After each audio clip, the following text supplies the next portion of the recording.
Hi hello வணக்கம் success Aari boutique and class and materials guys. நம்ம இன்றைக்கி பார்க்க போகிறது பார்த்துக்கிட்டிங்கன்னா சிம்பிளாக ஒரு ப்ளவுஸ் வந்து கஸ்டமர் ரெடி பண்ணி கேட்டிருந்தாங்க. ஆல்ரெடி இந்த பேட்டர்னுக்கு வந்து சிம்பிளாக நம்ம இதே பேட்டர்ன் செஞ்சு கொடுத்துருந்த ஒரு கஸ்டமருக்கு அதை பார்த்துக்கிட்டு எங்களுக்கு இந்த சிம்பிள் பேட்டர்ன் பார்த்துக்கிட்டிங்கன்னா zari sugar bead stone chain அங்கே வந்து ஃபிட்டிங் ஸ்டோன் ஃபுல்லாகவே வந்து ட்ரையாங்கிள் ஷேப்பில் வச்சுட்டு உள்ளாடி வந்து 3mm சுகர் பீடும் வச்சு ஒர்க் பண்ணியிருக்கிறோம். ஃபுல்லாக புட்டாஸ் ஒர்க் பண்ணியிருக்கிறோம் பாருங்கள். அப்படியே பார்த்துக்கிட்டிங்கன்னா அதோட ஃப்ரெண்டுக்கு வாவ் சிம்பிளாக இருந்தாலும் பார்க்குறதுக்கு எவ்வளோ அழகாக இருக்குல்ல. அப்படியே பார்த்துக்கிட்டிங்கன்னா அதோட ஃபஸ்ட்டு ஸ்லீவு. ஸோ பாருங்கள், ஸ்லீவில் வந்து லைன்ஸ் பேட்டர்ன் கேட்டிருந்தாங்க. ஃபிட்டிங் ஸ்டோன் டைப்பில் சிம்பிளாக எப்படி பண்ண முடியுமோ பண்ணுங்கன்னு சொல்லிக்கிட்டு அதே பேட்டர்னை கொடுத்துட்டு சுகர் பீடுக்கு லைன் பேட்டர்ன் கொடுத்துட்டு ரைஸ் பீடாக ஃபிட்டிங் ஸ்டோன் வச்சுக்கிட்டு ஒரு ஃப்ளவர் மாதிரி டிசைன் க்ரியேட் பண்ணியிருக்கிறோம். இவ்வளோ அழகாக இருக்குல்ல.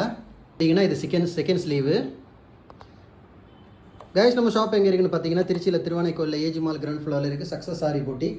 நம்ம வந்து ஆரி ஒரு கிளாஸஸ் ஆன்லைன் ஆஃப்லைன் ரெண்டுமே கண்டக்ட் பண்ணிகிட்டு இருக்கோம். ப்ளஸ் ஆரி ஒர்க்கும் பண்ணி கொடுத்துட்ருக்கோம். ஸோ ஆரி ஒரு கிளாஸஸ் ஆன்லைன் ஆஃப்லைன் ஜாயின் பண்ண விருப்பம் உள்ளவங்க மறக்காமல் டிஸ்பிளே தெரிய நம்பரை கலர் வாட்ஸ்அப் பண்ணி உங்கள் சீட்டை புக் பண்ணிக்கோங்க. கிளாஸ் அவைலபிள் இருக்குது. அது மாதிரி ஆரி ஒரு ஆர்டர் தேவைப்படுறவங்களும் டிஸ்பிளே தெரிய நம்பரை கலர் வாட்ஸ்அப் பண்ணி உங்கள் ஆர்டர் புக் பண்ணிக்கோங்க. நீங்கள் எந்த விதமான டிசைன் புக் பண்ணாலும் வித்தின் 4-5 டேஸில் டெலிவரி பண்ணிவிடும் with quality material. Okay guys, video பிடிச்சிருந்தா மறக்காமல் லைக் பண்ணுங்கள், கமெண்ட் பண்ணுங்கள், உங்கள் ஃப்ரெண்ட்ஸுக்கெல்லாம் ஷேர் பண்ணுங்கள். முக்கியமாக நம்ம சேனலை சப்ஸ்கிரைப் பண்ணிடுங்க. இன்னொரு வீடியோ மட்டும் நாளைக்கு சந்திப்போம். பாய்.